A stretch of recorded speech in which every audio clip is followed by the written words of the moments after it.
Alrighty. Okay. B review. In surface water treatment, flows in the plant are adjusted according to the condition of raw water and system demands. An aquifer is an underground layer of rock or soil that permits the passage of water. The purpose of screening devices is to remove which of the following? Large solids, right? Sticks, branches. What is the MCL of chlorides? 250. Okay, 250. What is the secondary MCL for iron? That is 0.3. The monthly operating reports for public water systems shall be submitted to the DEP within 15 days after the month of operation. This is actually 10 days according to the rule. But 15 days is what they're asking for. All right.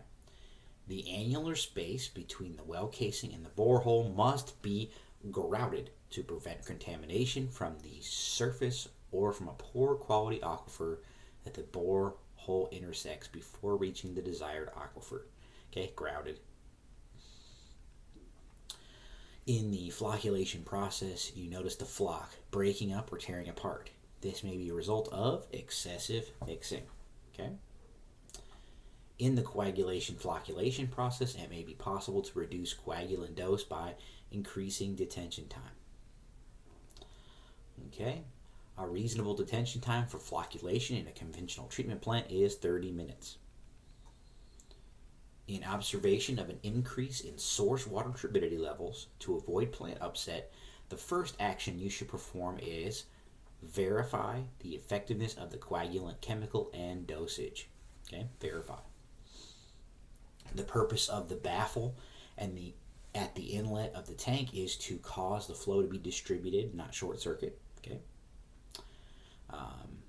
You as an operator evaluate the backwash process by observing what of the following: the clarity of the wastewater stream at the end of the backwash cycle. So whatever's coming out of your drain. Okay. How does a filter become airbound? Well, it's by release of dissolved oxygen in saturated cold water. Okay.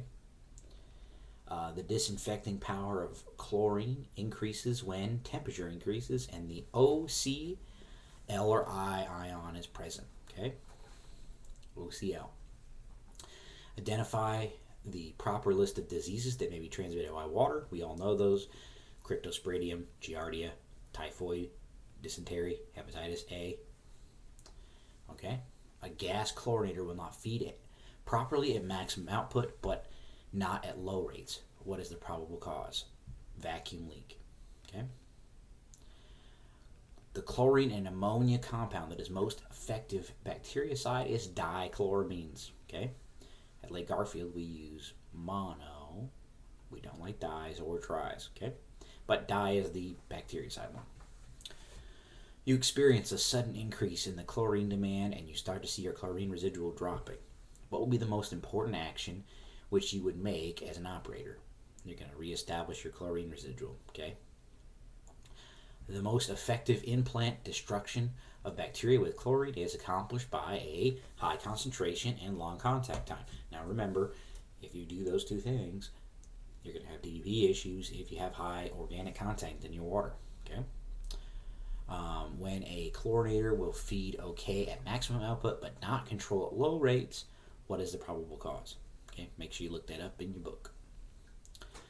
A purpose of adding ammonia to potable water is to form combined residual, right? We use total when we use a combined system. All right. Carbonate scale may be removed from a hypochlorinator by using muriatic acid. Okay. You can also use other types of acid, citric acid and stuff, but muriatic acid is what it's called for. So, okay.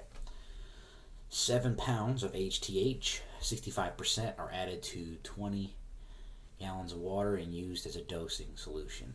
At the end of the day, only 82 gallons of solution were used. How many pounds of chlorine were actually fed? 4.2.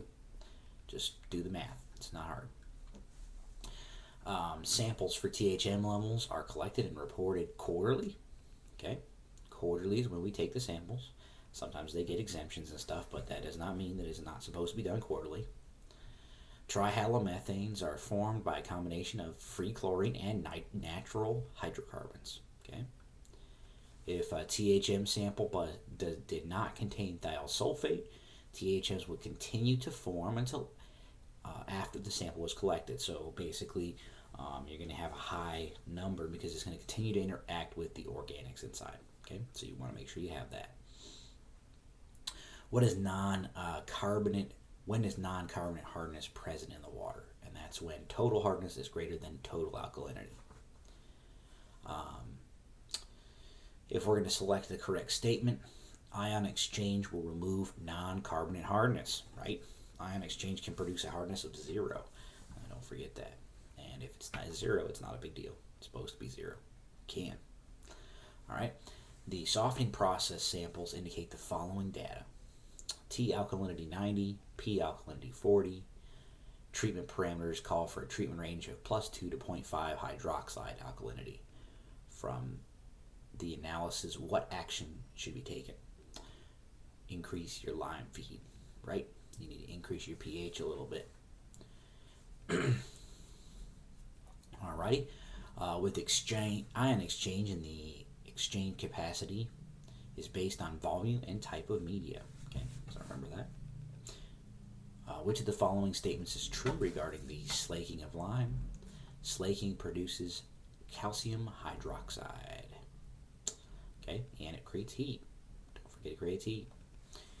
You are operating a lime softening plant where magnesium removal is necessary. The process includes lime addition, recarbonation, and filtration. How could you maintain the quality of treatment and save on operating costs? Well, it has recarbonation, right? So you put recarbonation after filtration in order to keep your costs low while maintaining the same treatment. Okay? Split treatment. A portion of the water, about 90%, is treated with an excess amount of lime to remove the magnesium and at a pH over 11. Okay? 90, magnesium, 11. The determination of hydroxide alkalinity is important control test used in the lime softening process. What is the correct method of determining this number? 2P minus T, right? Okay, 2T minus P. Nope, that's not it. 2P minus T. See, it's complicated. Soda ash is commonly used in water treatment to remove permanent hardness, right? If the finished water from an ion exchange unit has a salty taste to it, a probable cause for the problem may be the rinse stage was unsuccessful. Okay. In split treatment, excess lime is added to a portion of water to remove magnesium. Okay. In ion exchange softening, if iron in the ferric form is found in the water, what will occur in the softening unit? So remember, it's ferric form, so it's going to turn into a filter. Okay, it's going to filter it out. A positive Langmuir index is an indicator that the water is corrosive. Okay. Identify the factors that influence corrosion rates. Right? We know that corrosion, most corrosive element is dissolved oxygen and TDS. So TDS, dissolved oxygen. Okay. A Langmuir index of 0 or a driving force index of 1 indicates that the water is saturated. I'm surprised they didn't call anything the zero force index at that rate. Okay.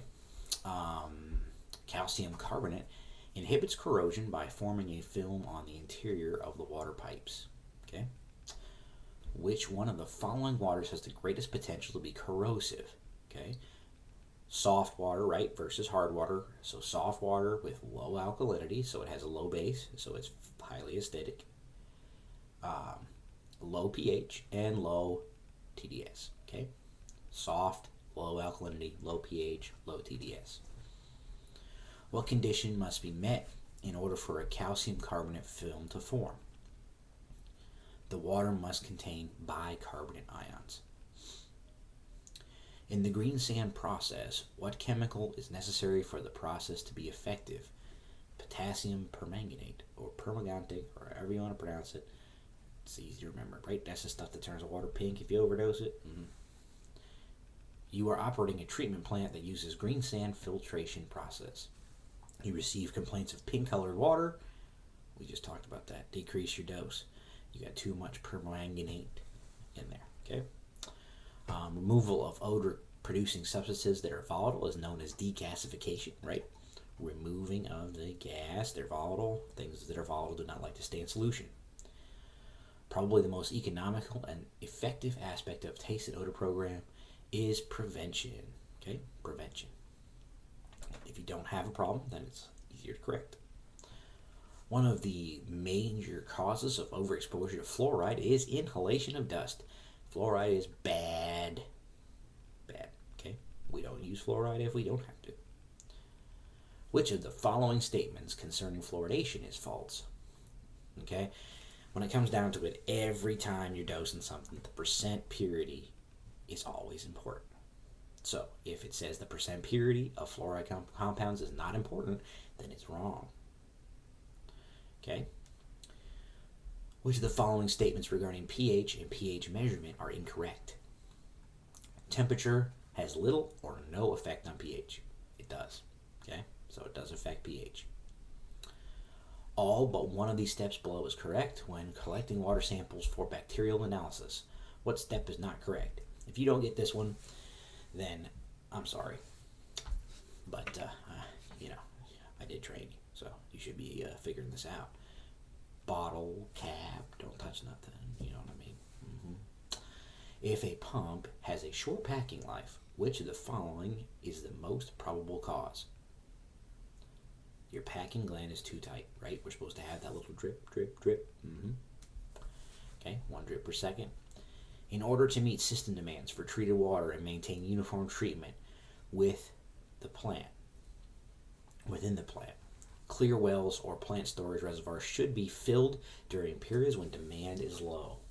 That makes sense, right?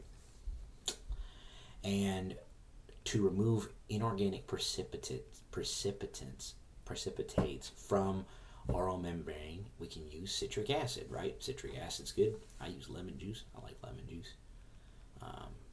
Lemon concentrate. The most common scaling salts encountered in the reverse osmosis process or demineralization, don't forget, are calcium carbonate and calcium sulfate salts. Okay? And what will happen in an RO plant if the brine valve is accidentally closed during operation? Remember, we don't want that. That's 100% recovery, and that damages the membrane. Bad, bad, bad, right? So we don't want that to happen. Okay? So hopefully this helps you review it right before you go in for your test. Make sure you do your own research, however, because it's not everything. It's just an idea of what might be on the test. All right?